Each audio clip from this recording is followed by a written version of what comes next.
The broadcast is now starting. All attendees are in listen-only mode.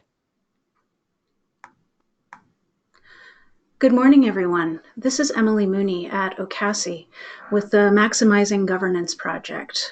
Very pleased to offer this webinar today, facilitated by Graham Boyce from Management Advisory Service. He's going to be talking to you about the legal roles and responsibilities of board members for not-for-profit corporations in Ontario. Welcome, Graham, and thank you for joining us today. Good morning. This is the second of a series on governance, and today the focus, as Emily said, is on legal roles and responsibilities. And that's an excellent place to start, because when you get asked to do something new, maybe play a game that you've never played before, the first question you always ask is, well, what are the rules? Second question is, how do we win? But the first question is always, what are the rules? So it's appropriate to start by looking at that and looking at how the law governs governance. And that's what we're going to do today. I would remind you all of a particular legal maxim that applies. Ignorance is no defense. You have to know this stuff. So the focus today is to go through and look at the legal environment and make sure that there's a common understanding amongst all participants around some of the terminology that gets used, look at the difference between not-for-profits and charities, and touch on some definitions that I think are important. Then I'm going to look at the board's role in a collective sense. What are the general responsibilities that you have, and how do the rules apply in that context? And then I want to look at the individual director's responsibility. And lastly, some challenges that I see from my experience that are very common amongst boards when it comes to governance issues. So let's start at the beginning. What is a not-for-profit?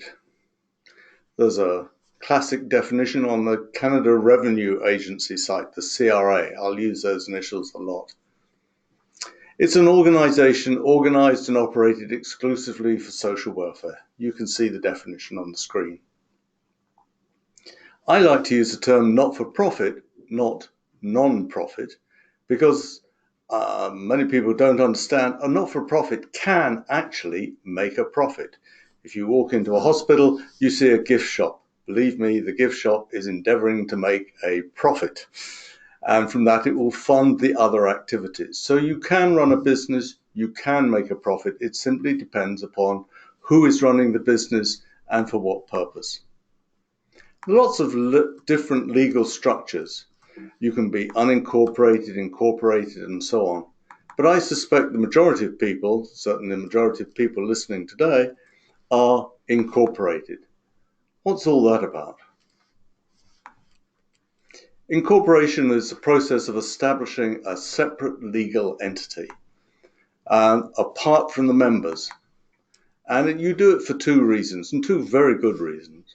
One, it provides legal protection because it is now the corporation that is taking action, the corporation that is responsible, and not the individual members. And secondly, it makes it a lot easier when it comes to signing contracts. If you want to lease office space or buy equipment or pay rent or open bank accounts and so on, because there is this legal entity, the corporation, that does those things, and it continues on, whereas the membership may change, I won't say daily, but not infrequently. When it comes to incorporation, there are two ways you can do this, or two environments in which you can do it.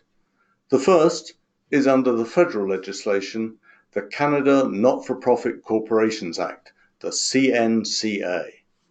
And secondly, you can do it under provincial legislation. And given I suspect we're all in Ontario, that would be the Corporations Act, the Ontario Corporations Act. What's the difference between the two?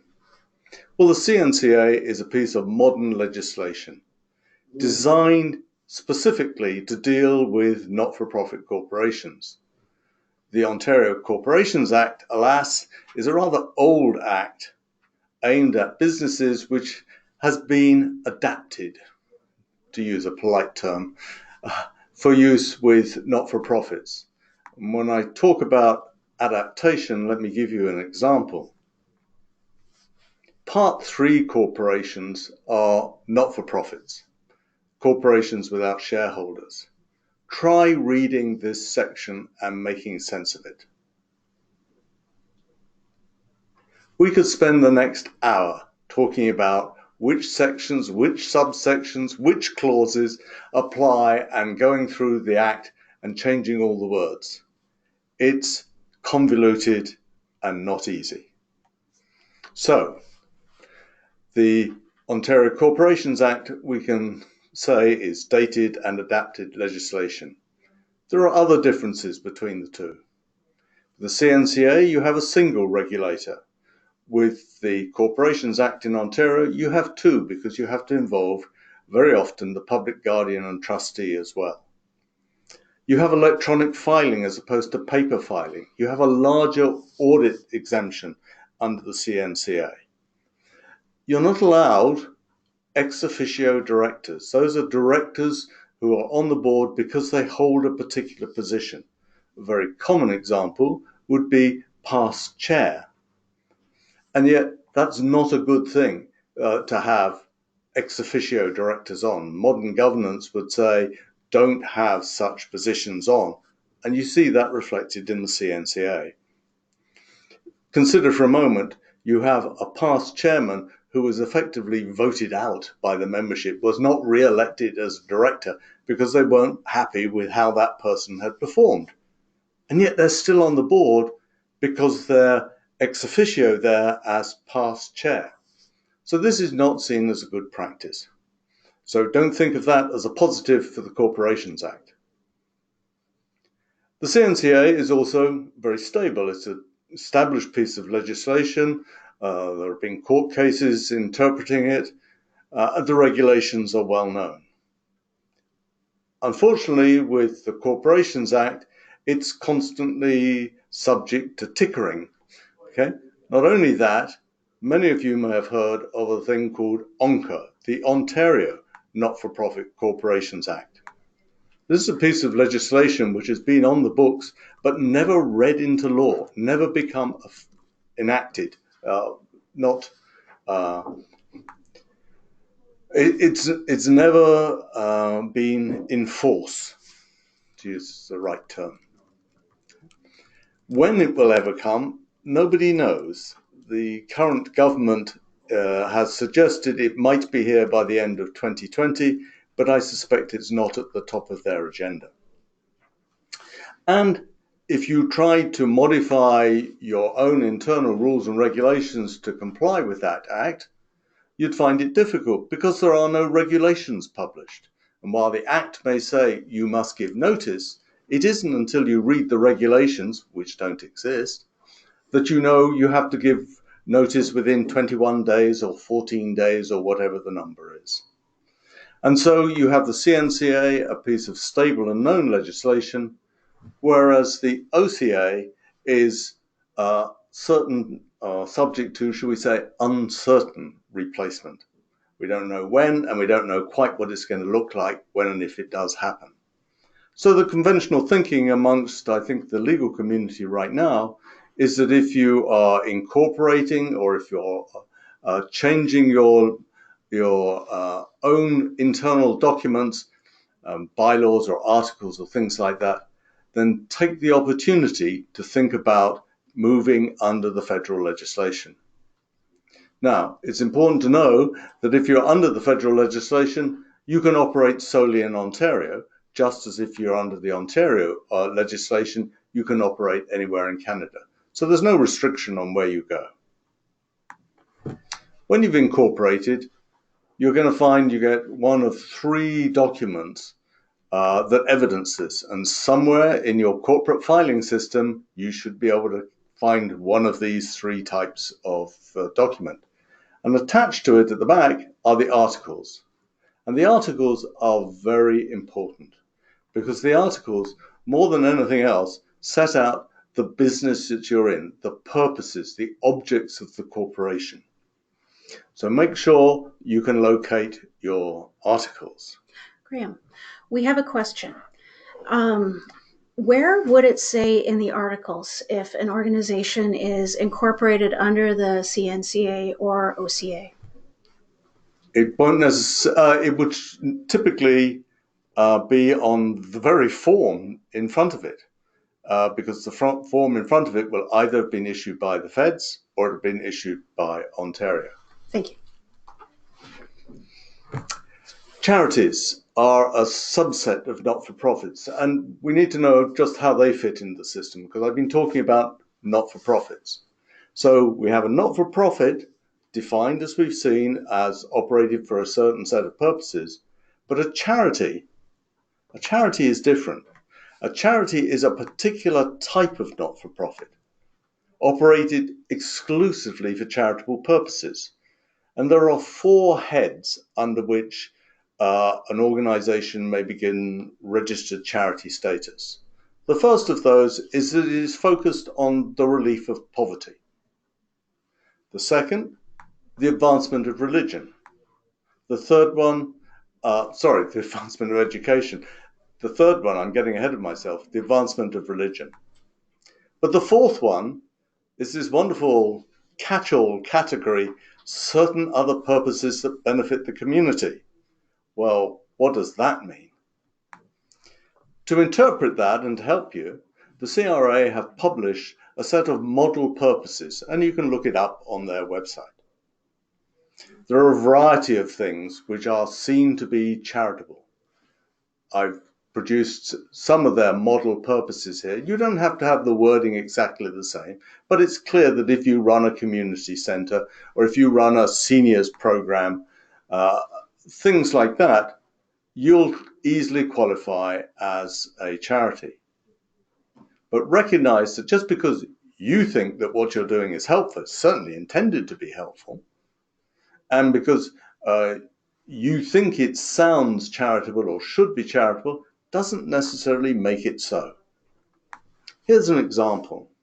If you see the first paragraph here, the objects of this society were to provide educational forums, classes, workshops, and seminars to immigrant women so that they could find employment.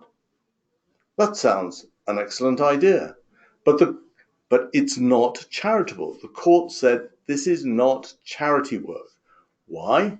Because immigrants are not a defined class of people worthy of help in the eyes of the law.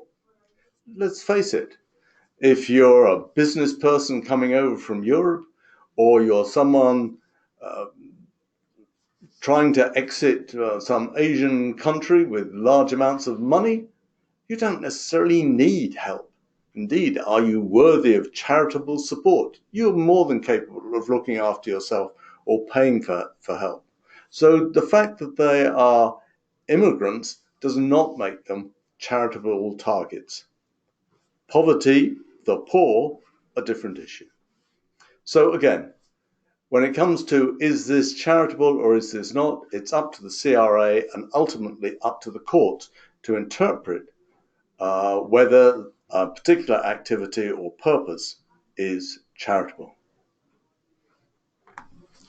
Now, why become a charity in the first place? And I think a lot of people get this wrong. Most people think, oh, we want to become a charity because then we can hand out tax receipts to individuals and we'll get more donors. But ask yourself, is that where our money comes from? Does in fact the bulk of our money come from the city, for example, in the forms of grants or payments or transfer payments or whatever else? Do we get a lot of corporate sponsorship? Companies don't want tax receipts. They just want the goodwill that's associated with giving money or support, being seen to support a charity. Do you actually make applications to granting foundations? If you don't, then I really question why you would want to become a charity. Yes, it's a valid argument to say, well, we get greater credibility in the world outside because we're a registered charity and it's understood that we're better regulated. And that's a fair comment. but both the ability to hand out tax receipts and to have greater credibility come at an added cost. And that cost is reflected in three things. Much more demanding bookkeeping. You have to be really on top of your bookkeeping when it comes to things like donation receipts. There's more reporting. You may be required to send audited financial statements to the ministry. And you have a small but not insignificant issue. You have to spend money. Charities are not allowed to just sit there and accumulate money. They're required to actually spend it on their charitable activities. And while it's a small amount of the sort of 3% type range, there is a formula. Again, it's a complex formula. You can look it up if you're interested. But be aware, you can't just sit on the money, so to speak. So what we have are really four different legal environments. You can be under the CNCA and be simply a not-for-profit, or under the CNCA and be a charity, or you can be under the Corporations Act and simply be a not-for-profit, or you can be under the Corporations Act and be a charity. So we have these four environments. Let it be said, being a not-for-profit under the CNCA, it's a lot easier than being under the Corporations Act and a charity, because the law is easier, it's simpler to access, it's easier to understand, it's more straightforward. But you should know which of these four environments you fall under. Some definitions. Board of Directors. Here's a simple definition. But in a lot of instances, people don't describe themselves as being a board. Oh, we're a policy board, or we're a working board, or we're the main board. You have lots of different terms. Do they mean the same thing, or what do they mean? And how does it affect your legal standing? And the answer is that with one exception, advisory, they don't really change anything. All they are descriptors of the likely involvement that people on the board have with the day-to-day work of the organization. How involved they are, which in turn is a reflection on the staff that are there. But from a legal point of view, all of these, with the exception of advisory board, are boards of directors as far as the law is concerned. It makes no difference to your legal status. Same is true when it comes to a discussion on governance models. People love talking about governance models. And if you attended the first overview session, Sonia there suggested three: working, management, and policy. And I have no problem with those at all. Those are perfectly good definitions, perfectly good descriptions. But the reality is there are as many models as there are consultants out there. Again, it's trying to address the sort of way the organization operates. Does it make any real difference? Absolutely not. And nobody ever falls neatly within one of these models, because if we pause to think about it, organizations evolve.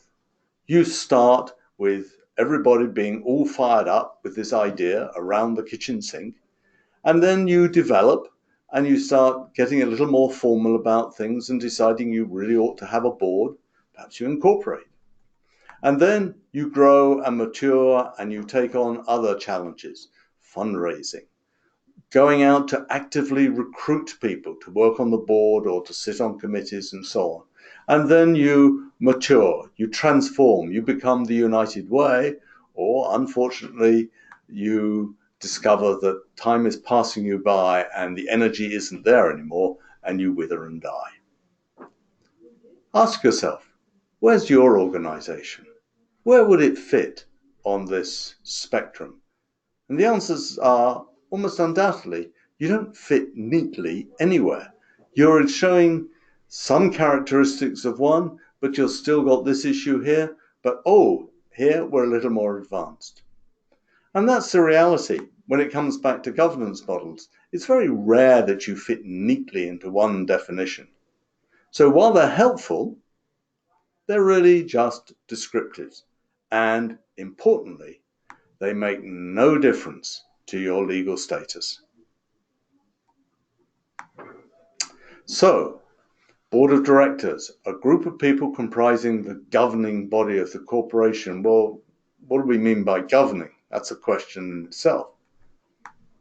There are as many definitions of governance as there are dictionaries out there. The one I particularly like is the one that talks about direction, control, and management.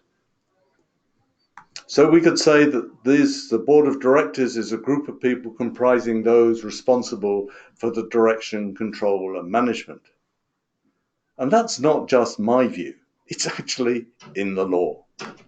If you look at either act, you will see that the directors shall manage or supervise the management of the activities and affairs of the corporation, says the CNCA. And you'll find similar statement in the Ontario Corporations Act. As a board, the directors are responsible for the control, direction, and management of the organization. So let's now look at the role of the board.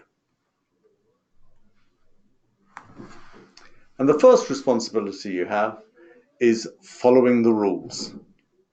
So what are the rules?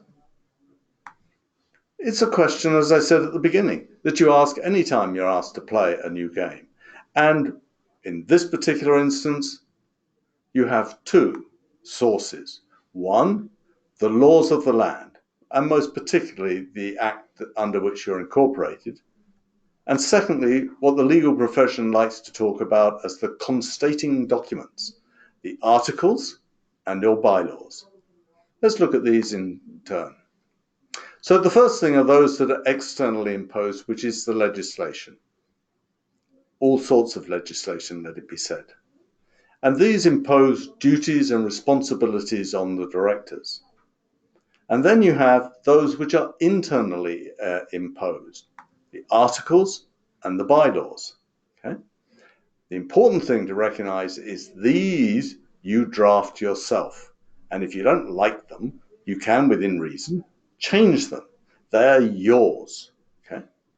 Let's look at these two sources, three levels in more detail.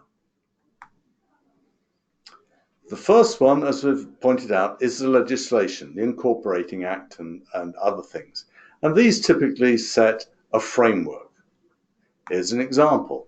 Under the Corporations Act, it says the board of directors of a corporation shall have a fixed number, not less than 3.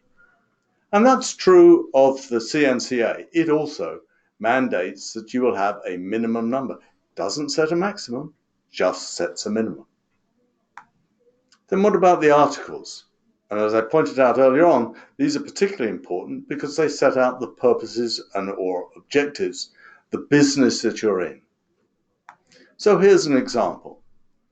This organization is very much into running a food program, and they do an excellent job in that capacity.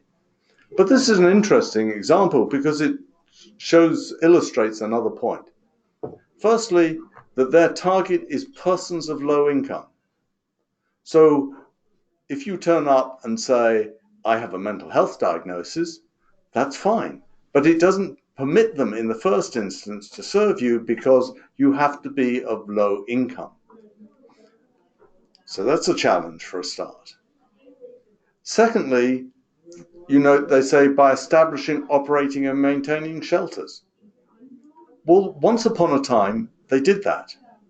And then they discovered that the food program was so successful and they could more easily get volunteers for that. And there were all manner of challenges around running the shelters that they decided to get out of that business, as it were. And interestingly enough, they've never provided counseling services. So the point about the articles is they set the boundaries. They set out the things that you could do. You cannot do more than those, but you can do less. Very important. And then we have the third category, the bylaws, the rules of operation. Remember, these are set by yourself, by your own organization. You write them. And here we have two examples. In this instance, the association said, we're going to have 10 directors. Fair enough. Another example, it says the board will meet at least 4 times a year and with no big gaps between meetings. So these are examples of bylaws setting the rules of operation. Now, you should be aware that there are things called default bylaws under the CNCA. Again, look it up on their website. And these set out rules which will apply if you don't have them in your own bylaws. So, for example, transferability of membership. This says that unless you write something different in your bylaws, you can't transfer your membership. It will revert to the corporation. So you can't give it to your wife, give it to your best friend, give it to your son, pass it on in the family. The same is true, albeit it's not as clear, you have to dig a little further, under the Corporations Act. There are default conditions. Read the Act, it will say that unless otherwise specified in the bylaws, the following apply. Okay? So be aware of these rules, because they're very acceptable for the most part, but sometimes you want to do something different. And if you want to do something different, you have to be explicitly address those in your rules. So we have these two sources, the externally imposed, and around that, you're expected to have a general knowledge. Well, that's a slightly frightening thing, because you may think of it, oh, it's just the Incorporating Act, we can get our heads around that. But the reality is that if you're in Ontario and employ a single person, then the list of legislation which imposes duties and responsibilities on a board of directors is substantial.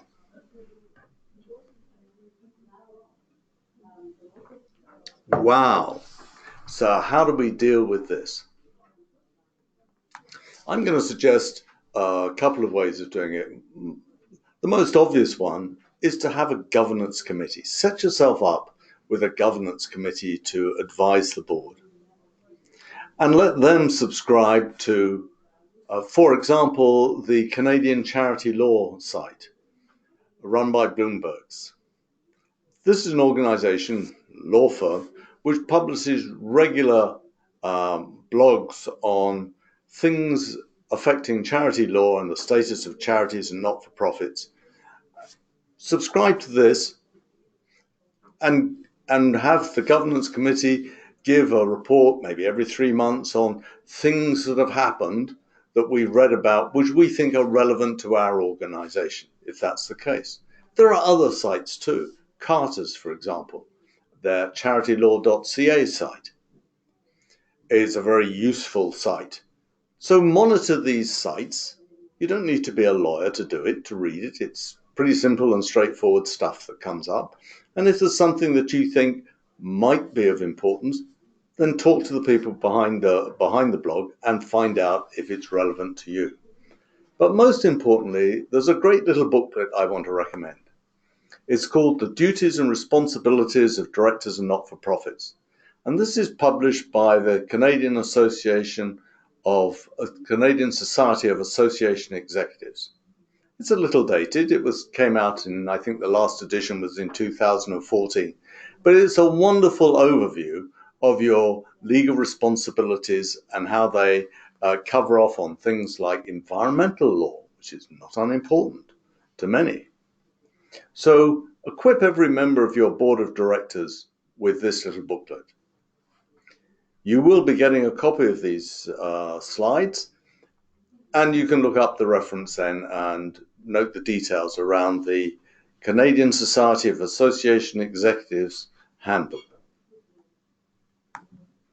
So, to revert, externally, you're expected to have a general knowledge, a briefing on the acts and legislation that affect you, the rules that again govern the way you do governance. And internally, you have these two things, the articles and the bylaws, of which you should have absolutely detailed knowledge. After all, the organization wrote them. If you're on the board, you're responsible for them. And if you don't like them, you can, as said before, change them. So you can't say, oh, I didn't know. 2 sources, 3 levels: legislation, articles, bylaws. This is the framework of the rules under which you deal with issues of governance. So, we've talked about following the rules. Let's talk about governance, because if we all, to take a simple example, ran out on the soccer field and stood still, we could be saying, oh, we're following our obligations. Look, we're not breaking any rules. No, but you're not playing the game either. You have to play the game under the rules. So let's look at what playing the game looks like. What's the focus? And there are 5 things I want to talk about. Most people have lists like this. You will find that we may use different words. We may have 5 things on our list or 6 things on a list, but they all boil down to much the same. The first role in playing the governance game is to establish the organization's vision and direction and to check that it's being followed. So this is rather like deciding that we will drive to Montreal and checking that the car is being driven to Montreal and not to Winnipeg. You don't have to drive the car yourself, you just have to make sure it's being driven in the right direction.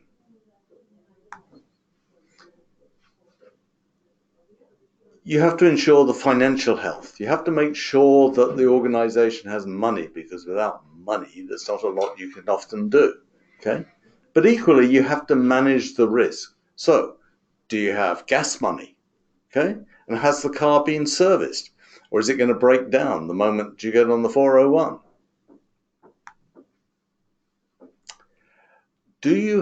Have you taken that money and converted it into appropriate resources? So, when and if you do have a puncture, do you have a phone? Do you have a GPS to tell people so that you can call for help and tell them where you are? And by the way, is that phone charged? It's not sufficient that you have the technology or the resource. Has it been maintained? And then there's the issue of policies and systems so that you can actually direct and manage the operation. Do you have policies about what sort of vehicle you can travel in? Could we hire a stretch limo? Don't think that would go down too well with the funders. Okay. Can we stop off and stay at a really nice inn in Kingston on our way to Montreal, as opposed to double up in a motel room somewhere? So what are your policies around things like this? And do you have the systems to make sure that they're followed and in place? The question of efficiencies, doing things the right way, and doing the right things, effectiveness, is something that funders get particularly interested in. And then lastly, your job, particularly as a board, is to assure that your stakeholding community, right, is on board with what you're doing. They don't necessarily have to agree with what you intend to do, but have they been consulted? Have they been asked for their opinion? Have you explained why? Or did you just change the program without telling anybody and just announce it? Okay. These are very important things. Consider, did you tell anyone you were going to put the canoe on the roof of the car? Did you tell anybody that, no, it's not your intention to drive directly up the 401 and be there by 3 o'clock this afternoon, but you were going to potter up Highway 2, take the scenic route, and perhaps stay somewhere on the way? So the idea of communicating with your stakeholders and explaining things is a very important one. So we have these 5 things, and I like to refer to them as the 5 M's: management, money, means, methods, and manner. Each of these, remember, has 2 aspects to it: direction and performance. funds and protection. You can see the list.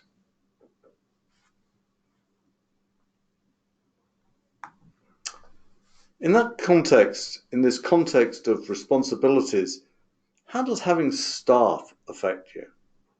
This is a very vexed issue for many organizations, so I want to touch on it briefly.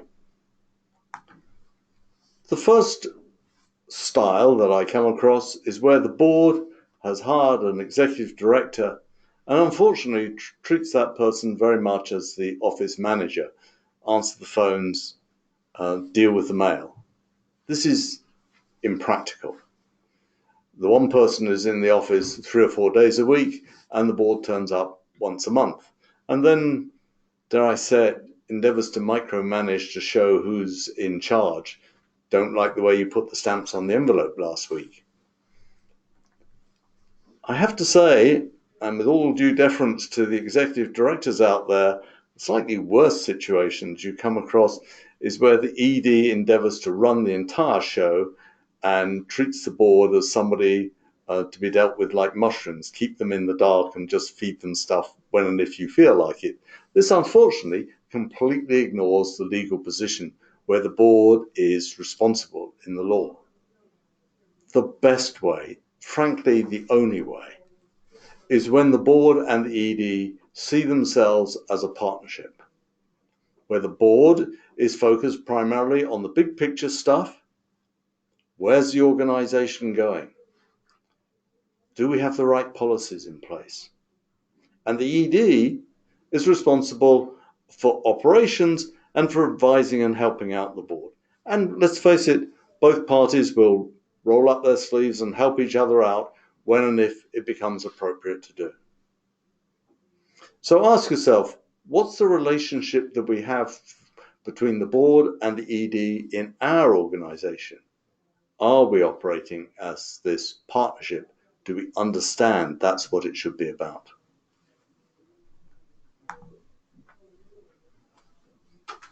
Okay.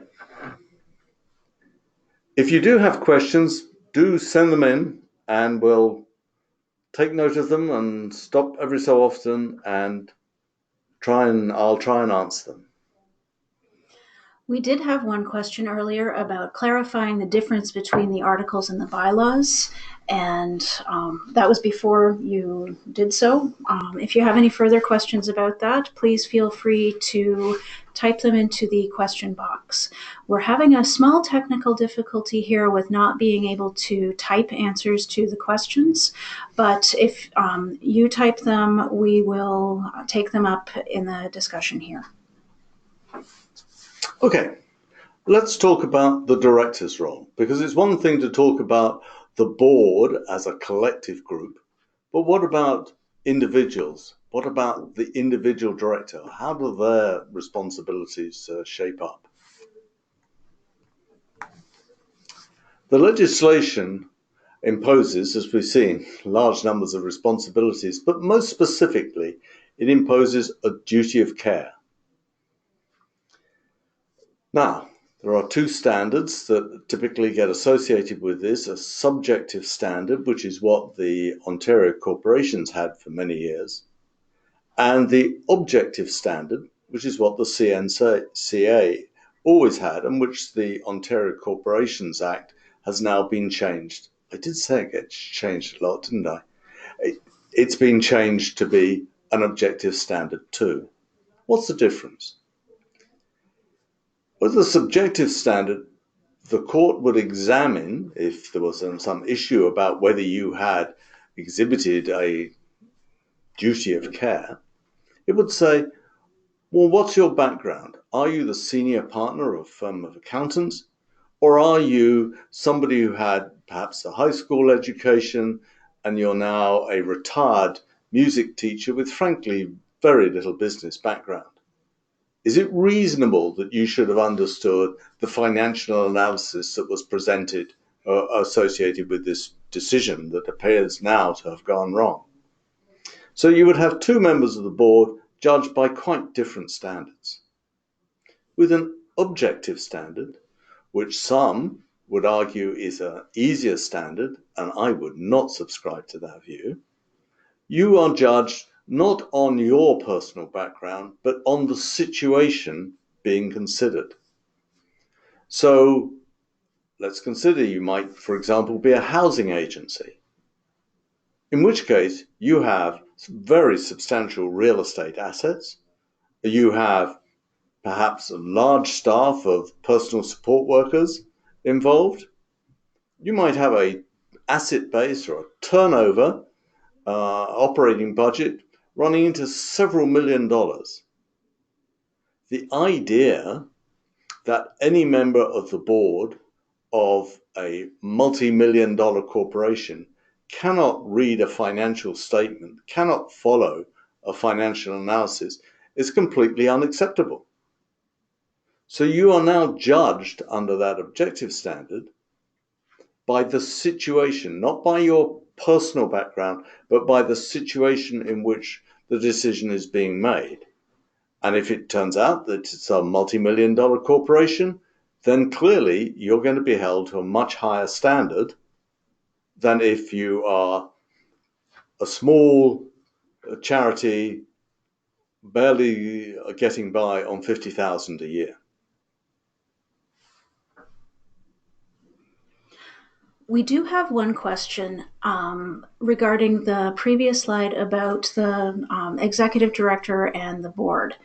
What is the best approach to handling clashes or miscommunications between the ED and the board? Send each party a good luck card. No, this is a very real one, and it comes down to people not understanding what their roles are, not understanding, I think, the legal position as to who is ultimately responsible, and the realities of the situation, where you have somebody who is dealing with the day-to-day operations, the executive director, okay, and feeling frustrated because they can see the potential and they can see the problems, and a board of directors whose responsibility under the law and whose accountability under the law says they're in charge, trying to deal with the big picture stuff. Inevitably, you will have differences of opinion. The trick, right from the get-go, is to have the conversations. Have the conversations. Say to each other, we are partners in this. How else can you work it out? It happens in life. You quarreled with your best friend. Doesn't mean to say they're not still your best friend. So my suggestion is recognize it. It's not that, yes, factually, the board is the employer of the executive director. That is absolutely true. But equally, they're very dependent upon that person to carry out their wishes and to implement the plan and so on. So work at it.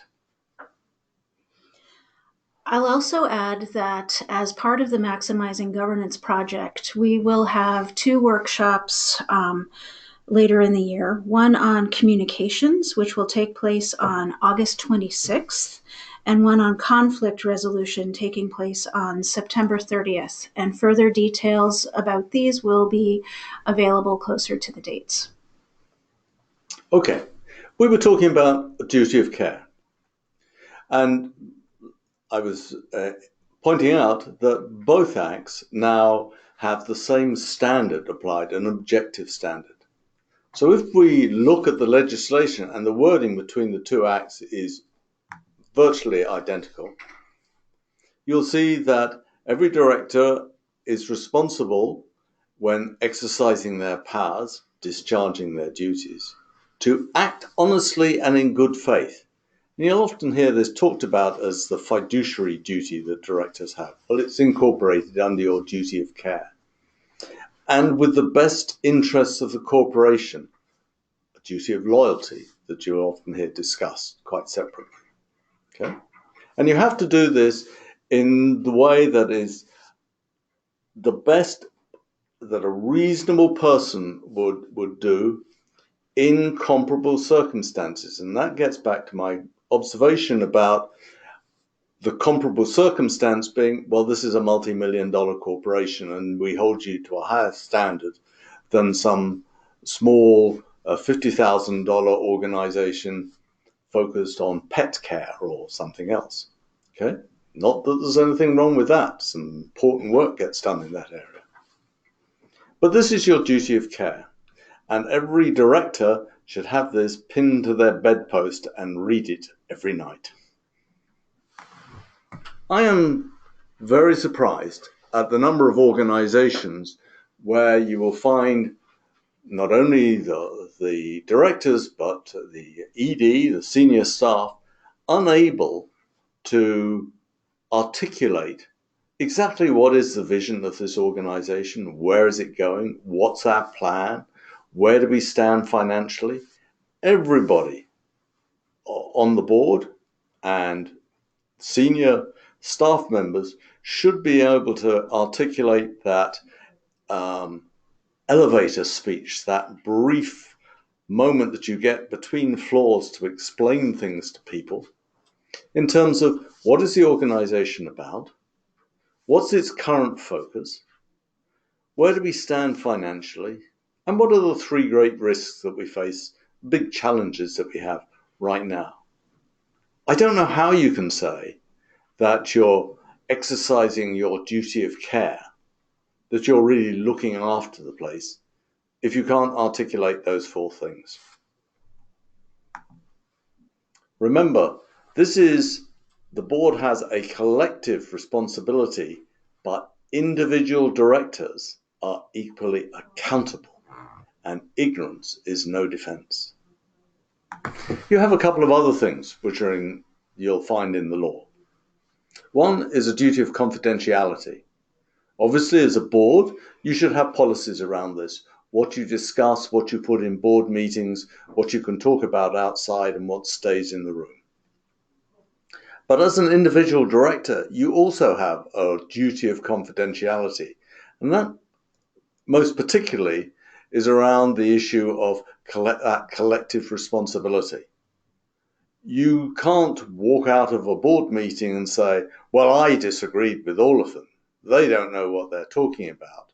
There was arguments this and arguments that, and I think they were all wrong. When the board makes a decision, the board makes a decision, and you are part of the board. You can't go around bad-mouthing your fellow directors or indicating that you don't support it.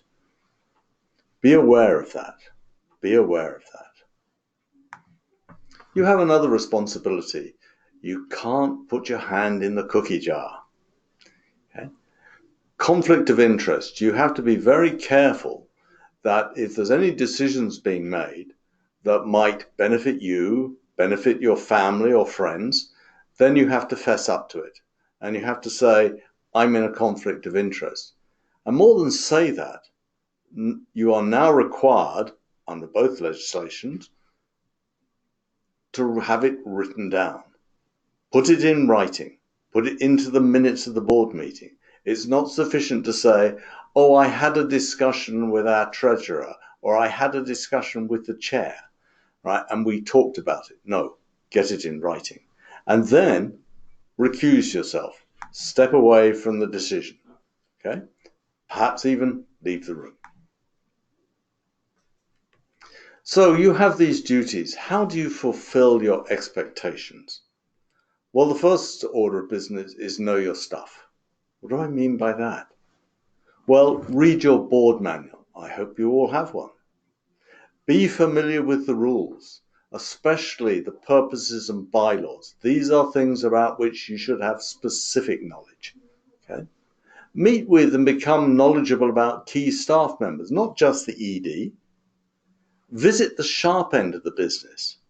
I'm often surprised that board members, for example, have never actually been and visited the Needle Exchange, or they've never visited that movement program on a Wednesday afternoon and asked people how they enjoy it or how they are feeling about the services that your organization provides. Okay? I'm not suggesting you go down there to interfere. I'm suggesting you go there to learn. Understand what staff do and what the challenges are and what your customer base, to use commercial parlance, feel about your organization. Lastly, read the policies manual. Make sure you've got a solid policies manual around all manner of things, from financial control to expense processing to confidentiality and so on. So know your stuff. The next thing is do the work. A lot of people are under the impression that attendance at board meetings, for example, is what life is about. No, that's not 25% of the effort you'll need to put in to be a competent director. Okay?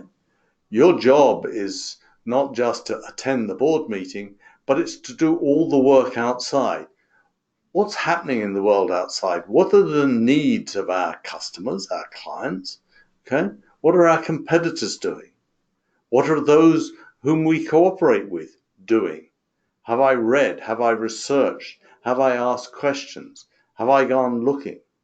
Am I able to walk into that board meeting with interesting ideas, solid questions to ask? Do the work. Thirdly, participate fully, because it's not just a board meeting. There are committees to serve on.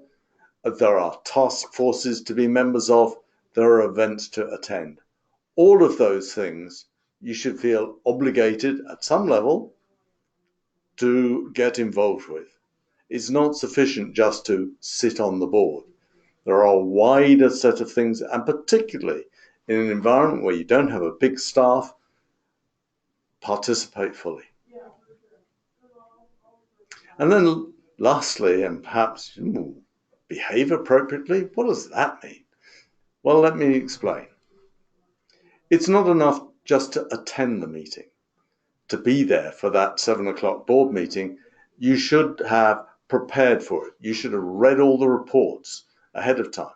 You should have, quote, done the work. You should have got the good questions that you want to ask, or understand and read everything that's needed. So don't just turn up and then start thumbing through the stuff while you're in the room. Timeliness. If the meeting's at 7, don't turn up at 7:05, right? Be there and be ready, okay?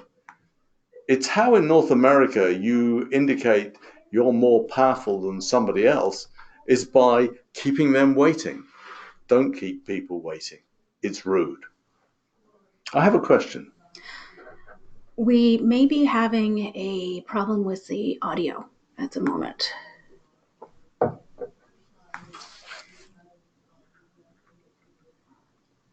If participants, if you are able to hear us, please indicate so in the chat pane or in one of the questions.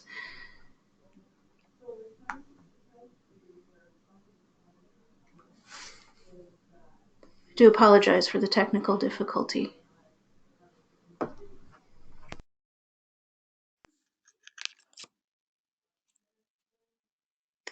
We are back.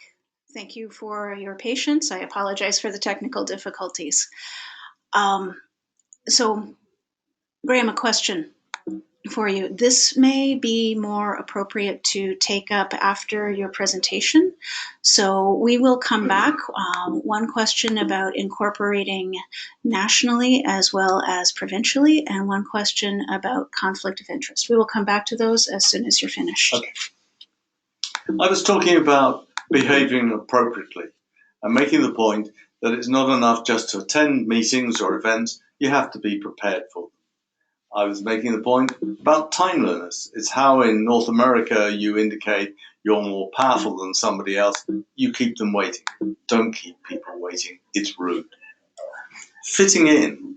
This is business. Yes, by all means, if you're having a meeting with directors, okay, you want to ask people about the state of their health, whether they enjoyed their holiday, what's going on in the world.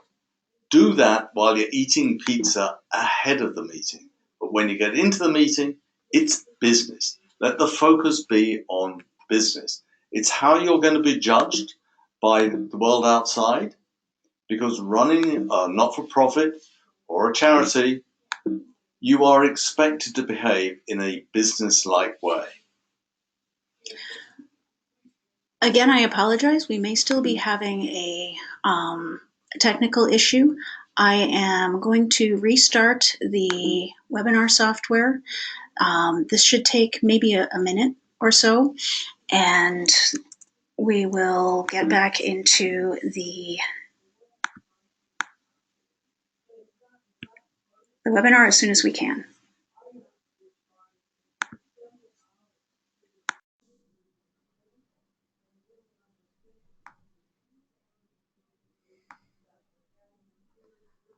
Okay, can everyone hear us?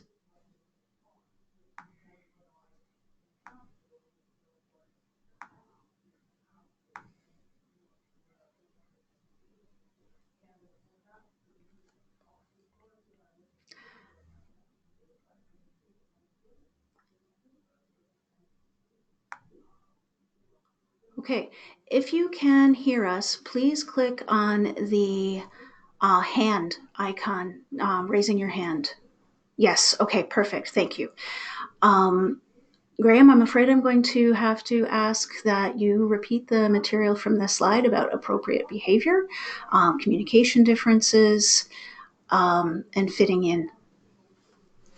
Okay. When it comes to fulfilling your responsibilities and being shown that you are endeavoring to fulfill your duty of care, one of the last points I made was about behaving appropriately. And that means doing things like coming to meetings properly prepared, coming to meetings on time, recognizing that the meeting is about business and social chit-chat are not an unimportant thing in building relationship with your fellow directors or staff members or whatever else is an important thing, but do it outside the meeting. Many organizations have people from diverse backgrounds, different ethnicities, to whom Canadian is not their first language. And I, as clearly somebody with an English background, discovered when I came over here, the native language here is Canadian, it's not English, because words are used differently.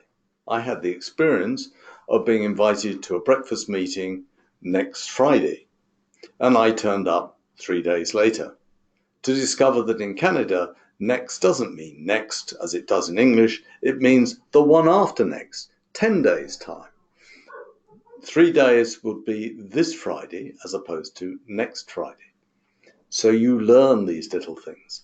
Now, if you have a room full of people for whom Canadian is not their first language, then worry about things like that. Make sure that everybody does understand what's going on. Okay? A simple example I have come across is when somebody from Japan nods, it doesn't mean to say they agree with what I'm saying. It simply means I hear and understand what you say. I may violently disagree with it. But this is where the last point about politeness kicks in. In their culture, it may be quite rude to interrupt somebody or object to what the chairperson says, because that would be wrong. You might have a quiet word with them afterwards, but never in public would you suggest that they might be incorrect. So encourage your fellow board members, work at ensuring that language and politeness and issues of cultural background don't get in the way. Okay? Diversity is a very real strength to organizations, but it comes with its challenges. Okay. Another concern I have, and this is a very real example, I have seen organizations where everybody on the board has a title. This to me is quite wrong. It implies that individual directors have an exclusive responsibility, where I've seen people say, oh, I'm in charge of programs, we have nothing to report, I won't go to the meeting. Wrong. You're all responsible for everything. I don't like the idea of vice presidents and this chain where the third vice president in a year's time becomes the second vice president, who some years after that becomes the vice president and ultimately becomes the president or chair. How do you know what the organization is going to want in 6 years or 8 years' time? How do you know if that person is actually going to still be living in Ontario? And what about that person, that bright person who's handling communications at the moment? Why shouldn't they have the opportunity to become the president or the chair in the future? I don't think you need this sort of thing. You have a collective responsibility as a board, and titles get in the way. I would get rid of them all. There are three, to me, which are valid: President, Secretary, Treasurer. Why? Because those are the titles given to the officers of the corporation. And in most instances, in not-for-profits and in charities, those officer positions are given to members of the board. So you are a director and also a president or director and also secretary. And the difference between directors and officers are that directors are elected by members. They're the people accountable, as we've seen, for running the corporation. They're responsible for governance, and if you're in a charity, you can't get paid for it. Whereas the officers are rather like the management team that a for-profit company might have. They should be appointed by the board, though I have seen organizations where the members elect officers. I think that's a very bad practice. Much better to appoint a director who has been examined by his peers or her peers, right? They've seen that person in action. They know that they are competent.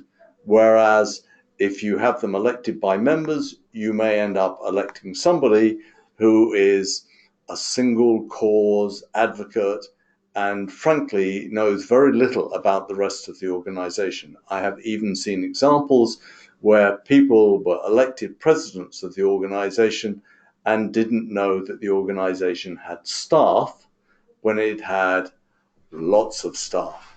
I mean, how can this person be suddenly put in charge? So, officers appointed by the board, they're there to facilitate the management of the corporation. They're the thing that government typically asks for: who's the president, who's the secretary, who's the treasurer, and commonly they are a director. So we have these three titles. They represent the organization, record the meetings, do such things, officers. But collective responsibility is key for the board. You may absolutely give individual directors responsibility for certain aspects of things, like liaising with staff, looking after the technology, chairing the finance committee, but you don't have to give them a title. They're all directors, collective responsibility. Now, back to our duty of care and how do you exhibit this? We've gone over some points. So you can say, I've shown proper diligence, but you have one other defense in law, and that's what's called a good faith defense, when you can rely on particular documents or statements from people. Examples here on the slide. You don't have to, if your accountants say these are the numbers, you don't have to say, oh, I better check them myself. You can rely on that document as a good faith. We have a question. We've lost audio again.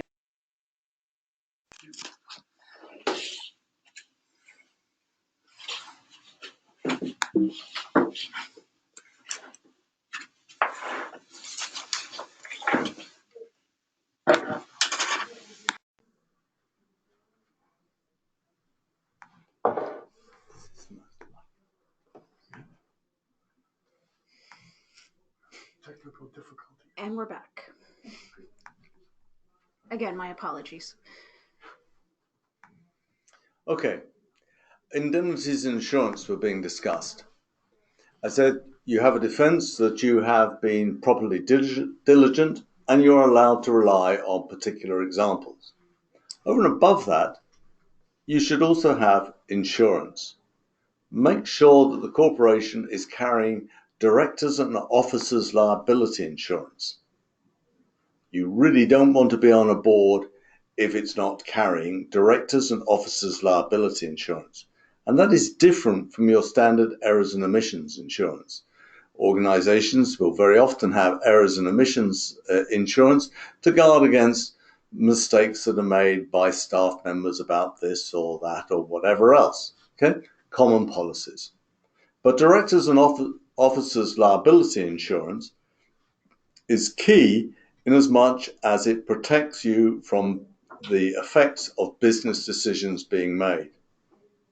Now, it's directors and officers, which leads me to another little point. I'm a strong advocate for making your executive director an officer of the corporation, not a board member.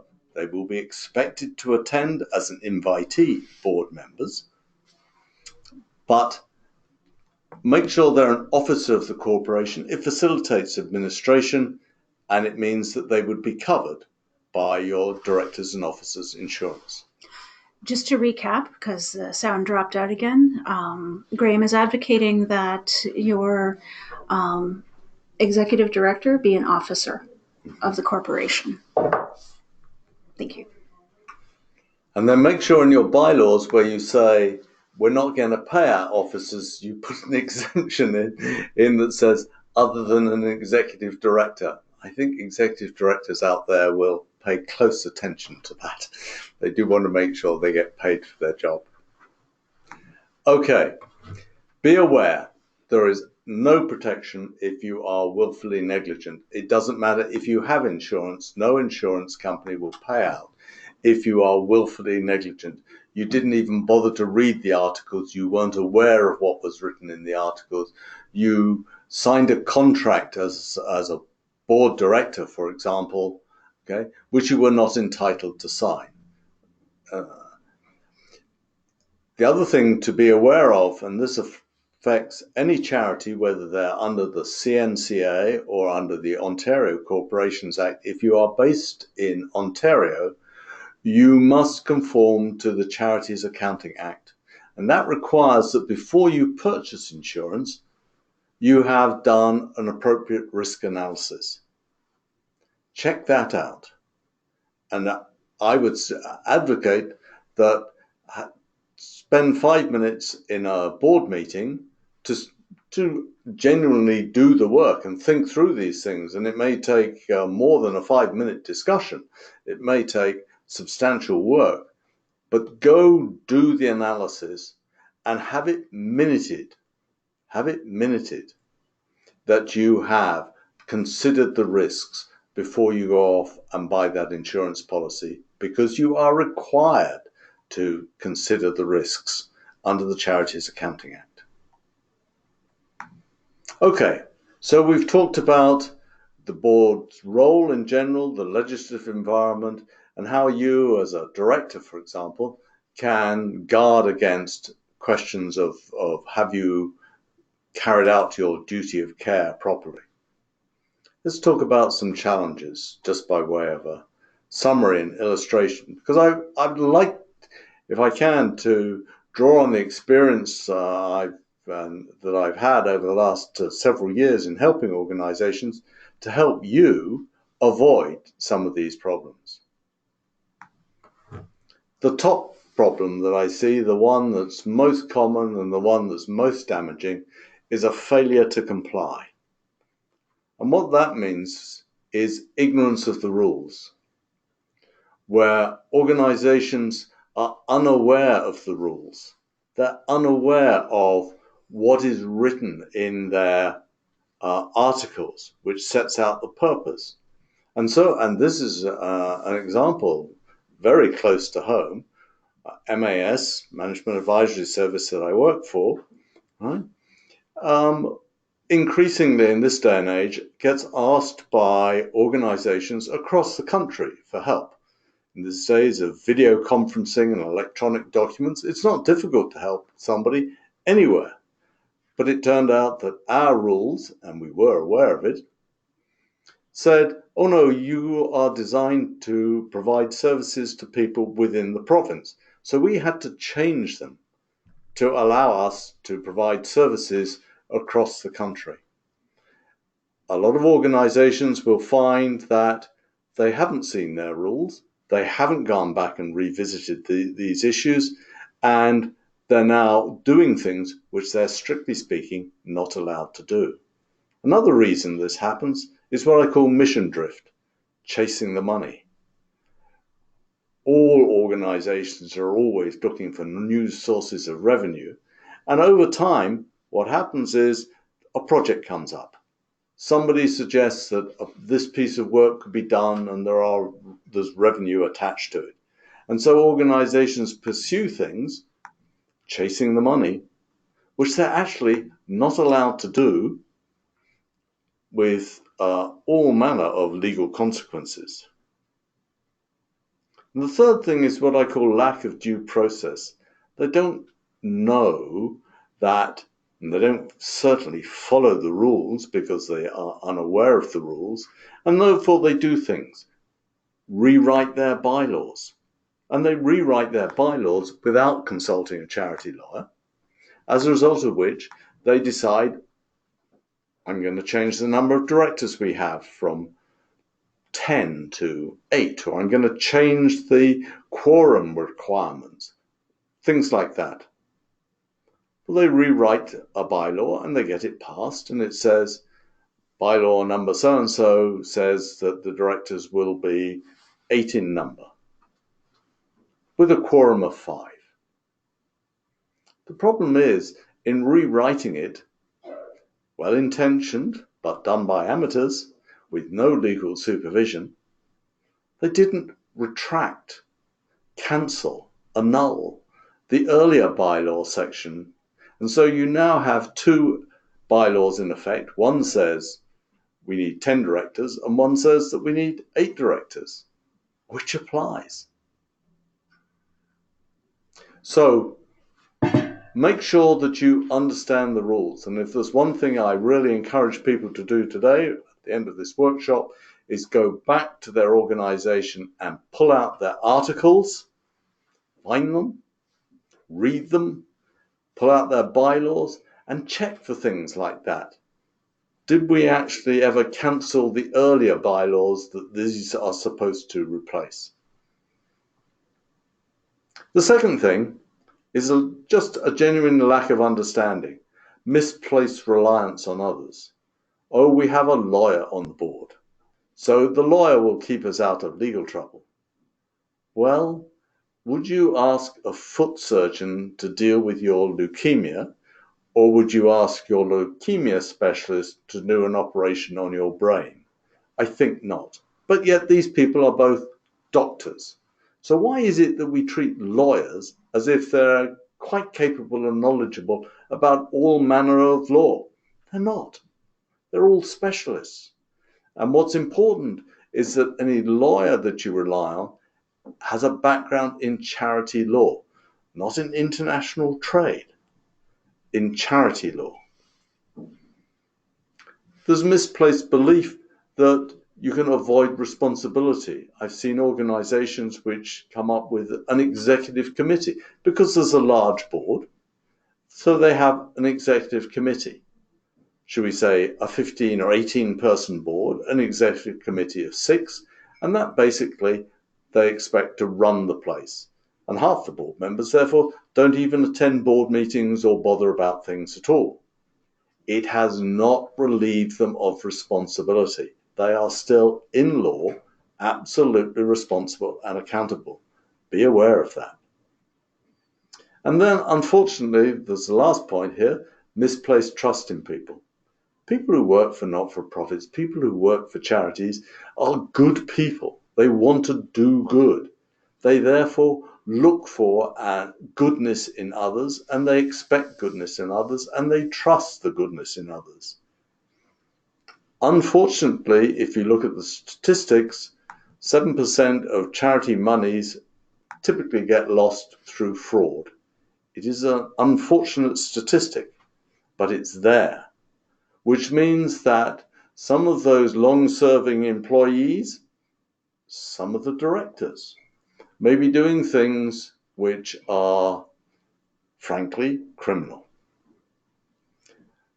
There is no reason not to have the proper controls in place over your financial systems and so on. You must consider the idea that when everything goes wrong, if anything goes wrong, and the Toronto Star puts it on the front page, that you feel comfortable in saying, yes, I know it went wrong, but we had done everything reasonable to control that. Not that, oh, well, I'm sorry, never thought of that. You've never heard of fraud? You've never heard of people stealing from petty cash? Misplaced trust in people. And the third thing are poor recruitment practices. And this is again, a very serious issue. There is, I think, later a session on boards and board evaluation. And what you see happening is people joining boards for personal reasons. They have an agenda. If I'm on the board, then maybe little Johnny will get to play on this team because we're a sports association. We are an organization dealing with drugs for rare medicines. And frankly, I'm only interested in one particular drug for one relative of mine, and I don't care about the others, but I go on the board because I think there's a chance I might be able to do something around that. Personal agendas, quite wrong. You have people that get recruited to boards who have a lack of commitment. Okay? Don't tell me I've got to do work. I'm a volunteer. Okay? Not right. You may have been recruited on completely false basis. You were told when someone invited you to join a board and you said, what's involved? Oh, it's a couple of hours on a Monday night occasionally and there's free pizza. Well, as we've seen, it isn't a couple of hours on a Monday night occasionally. It's a lot of work and a lot of responsibility. Okay? So, lack of commitment, lack of necessary competencies. The board needs to have a set of skills appropriate to running the business. So they need finance people, yes, but what about a technology person? What about a social media person? What about somebody who understands human relations? What about somebody who is very familiar with the sphere in which you operate? Housing. Have you got somebody who understands property management on the board? You haven't been recruiting around necessary competencies. What's been happening is that people have, we need a board member, I know somebody, and they've invited a friend along. Not the right approach. We should be consciously recruiting board members just as you would consciously recruit staff members because they have a particular competency, skill set, and appropriate experience. And tied into this is something which comes back to bylaws. We don't put term limits on directors. And so you see the same people on the board year after year. This is not good. You need to renew the organization. Otherwise, you get into groupthink. You've all been there together. You all understand everybody's point of view. And it becomes a very unattractive proposition for that young 30-year-old keen to help, to join this crowd that's been working together, or not working together, but meeting together for the last 15 years. So make sure you deal with issues like succession planning. Okay, so the big three challenges that I see. There are undoubtedly major challenges for directors and for senior staff when it comes to legal roles and responsibilities. It's very important that you understand just what those are and understand the consequences of not meeting your role and responsibility. But at the same time, organizations such as the ones you represent, are there fundamentally to do good. They're play an increasingly important role in civic society. And as a director, as a key staff member of such an organization, your ability to do good is tremendous if you do the job properly. As a director of such an organization, you've been put by the membership in a privileged position to help. Remember that. Carry out your roles and responsibilities, and always remember, as Worf in Star Trek The Next Generation said, if you'll pardon me and my rather old-fashioned view of the world, it is an honor to serve. Thank you. Okay, that was Graham Boyce from Management Advisory Service. Graham, thank you very much for a very enlightening presentation about legal roles and responsibilities for board members of not-for-profit organizations. We'd like to take up some questions now. The first is from Peter Chu, asking if our organization is currently incorporated in Ontario, what is the process of transitioning to incorporating federally? And is an organization allowed to be incorporated under both provincial and federal law? Well, the quick answer is no, you can't be incorporated under both. You've got to choose, but there is nothing stopping you from transitioning. If you say, oh, we're under the Ontario legislation, but we'd like to go under the federal legislation, you can apply to the feds for continuance. Check it out on the net. It's a very simple process. Even the Ontario government website will tell you how to transition to the feds. There's a lot of form filling involved, but it's not a difficult thing to do. I would say this, though. When you do it, make sure you have the proper legal advice from a charity lawyer to make sure that you get it done properly. Okay, thank you. Next question from Rania Yunus. Is there any conflict of interest where a board member is in a similar social circle as an organization's staff? Can a board member have a social connection to staff? I don't see why not. I think you have to be careful about that when it comes to, for example, personnel reviews or issues like that, where you have an interest in that person. But many of the decisions you're making as a corporation do not directly impact staff. But any time there's a sense that this decision might change roles of the staff member, or you're discussing salary levels or issues like that, then clearly you should recuse yourself as a director. Sounds quite reasonable. Thank you. A question from Oz Zakis. I hope I'm getting the pronunciation correct. And I think that you may have already answered this. Does director's insurance bulletproof the board? No. It never bulletproofs the board.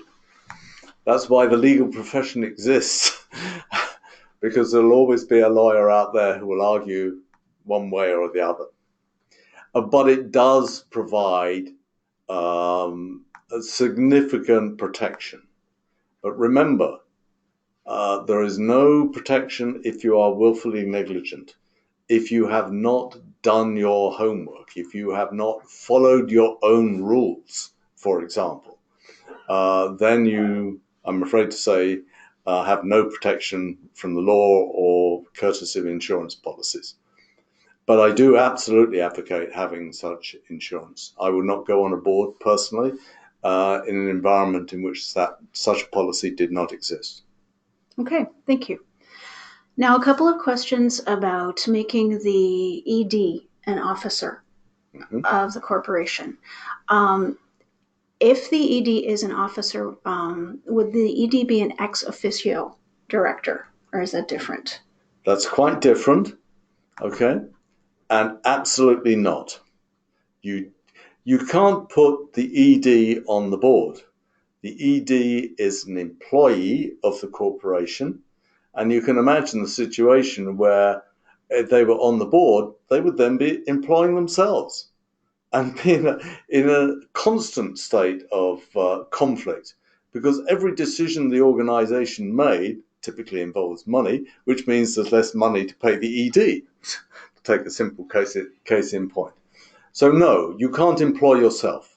So EDs are officers of the corporation, right? They are not to be made a director of the corporation. Okay. And a related question from Anne. How do you make your ED an officer of the corporation? Does that mean they have a vote at board meetings? Absolutely not. They're not a member of the board. So therefore, they have no vote at a board meeting. It's not to say the board will not turn to that invited to a board meeting executive director and say, what's your view? And be conceivably much influenced by that view. But they don't have a vote because they're not a member of the board, and they should not be a member of the board. They should, as part of their role and responsibility, be invited to attend, be expected to attend board meetings on a regular basis. That's a different issue, though. So how do they become officers? They become an officer because in your bylaws you say, should the board choose to recruit and appoint an executive director, that person will be designated as an officer of the corporation. And when in your bylaws you say, we expect our officers to serve without remuneration, just as directors serve without remuneration, if you're a charity, you say, with the exception of the executive director if appointed. Okay, thank you.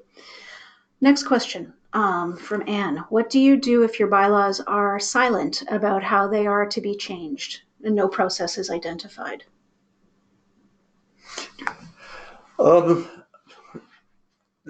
bylaws typically will not indicate the process. The process,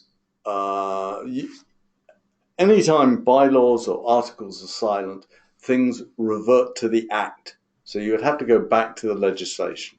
And the legislation will tell you, both cases, that the board has the power to rewrite bylaws with certain clear exceptions. The board has the power to rewrite bylaws, and these bylaws will typically come into effect immediately, but they will often be subject to ratification, acceptance by the membership at the next membership meeting. So you can change, for example, the frequency with which the board meets or something like that. You can change such a bylaw. Okay? And that's typically no problem at all. And it comes into effect now and will get ratified, accepted by the membership or not. They can reject it. And if they reject it at the next meeting, forget about it. That change is not accepted. But there are some things which do not come into effect. Even if the board says, we want to change this, they do not come into effect until there has been a special resolution of the membership, which means not a 50% plus one, but a higher level of those entitled to vote in the membership have done. And those are typically things such as they affect members' rights. Okay. Any time that you're doing things which affects the power of the membership to influence things, you will find, and they're listed very, very clearly within the legislation, the things that you cannot do by simply board resolution alone. Okay, thank you. We've got 3 more questions. 2 of them are about conflict. One from Alex. He says, or she says, wonderful presentation. Perhaps this is a complicated question, but would love to hear thoughts. Where a director is in conflict with their board member peers and initiates a lawsuit against the organization, does that director remain a director, or has their duty of loyalty or fiduciary duty to the organization been breached? Is this an inherent conflict of interest? That's interesting one. Um, I'm going to avoid answering that and deal with it in a different way. I'm going to suggest that if you have any sense that such a situation might arise, and I know we're all nice people and we all get on together, but sometimes things go wrong. You should have in your bylaws a dispute resolution mechanism. And typically, your dispute resolution mechanism will speak to such issues. Okay. And the first thing it will say is you're not allowed to bring a lawsuit. You have to go to mediation or arbitration or otherwise. I suspect that if a director is also in conflict with the fellow board members, and it has got to the point where there's litigation flying around, they won't be attending board meetings. And you might well, as your remaining directors, put a resolution to the membership to have the members remove that person as a director of the corporation. There are a number of mechanisms that could be employed. I am not a litigation expert. I'm not a practicing lawyer. I would suggest consult your charity lawyer around such matters. But I can perceive there would be mechanisms that you might want to have properly addressed in your bylaws in the first instance, one of which would be to say we have a dispute resolution mechanism which talks about how you handle such situations. Okay, thank you. There was one more question that just came in from Gina about the receiving the slides from the webinar after the event via email. We had not planned to send them by email. However, there is a section in your GoToWebinar software called Handouts. They are available for download there. Should you not be able to download them, please email me, Mooney, Mooney, @ocasi.org, and I will send you a copy. Next question about conflict from Tracy, and we're getting a little bit over time, so we'll try to wrap this up. But what if you have an ED that does not follow direction very well and becomes very difficult to work with? What is the board's position on looking at options? This is a question of employment contract. This is a subject of employment law. If you and I would just I'd leave my answer at that. This is a matter of employment law. What's your employment contract? If you have an employee of the corporation who is not taking responsibility for things in the appropriate way, is not following direction, they're no different from any other staff member or employee who's not taking proper instruction. Okay. And that will be true whether you're serving coffee in a Starbucks or you're senior executive of a major corporation. Look at your employment contract. It's a matter of employment law. Okay, thank you. And the last question for today is about is also from Rania about best practices to recruit and onboard boards of directors. Any links or resources for tools and material that you can direct us to? Well, the first one is an upcoming workshop. No, that's going to, I think, very much address the issue of those things. But I do think that it's beholden on organizations to fully prepare potential board members around what their responsibilities are, to give them a clear understanding of what governance responsibilities are, to make very clear what the organization is about, to explain their articles, to go over their bylaws, and to be honest about what the time commitment is. It's not 2 hours on a Monday night with free pizza occasionally. Right.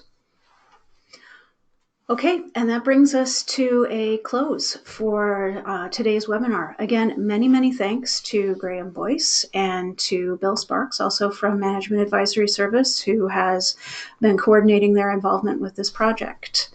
After you leave the webinar, you will be asked to complete a survey. The answers for this survey will be shared with Social Planning Toronto, which is our evaluation partner for this project. This is the first time that this governance training project has been run, and we are very eager for your feedback, and we do take it quite seriously. Again, I do apologize for the dropouts of the audio, and the slide deck is available as a downloadable handout. Thank you very much, and we will be holding our next in-person workshop on financial management on Monday, April 29th, 7 to 9 p.m., and the location is Metro Hall, downtown Toronto, 55 John Street, in room 309. Thanks again. My name is Emily Mooney, and I hope that we will see you at future Maximizing Governance events and webinars.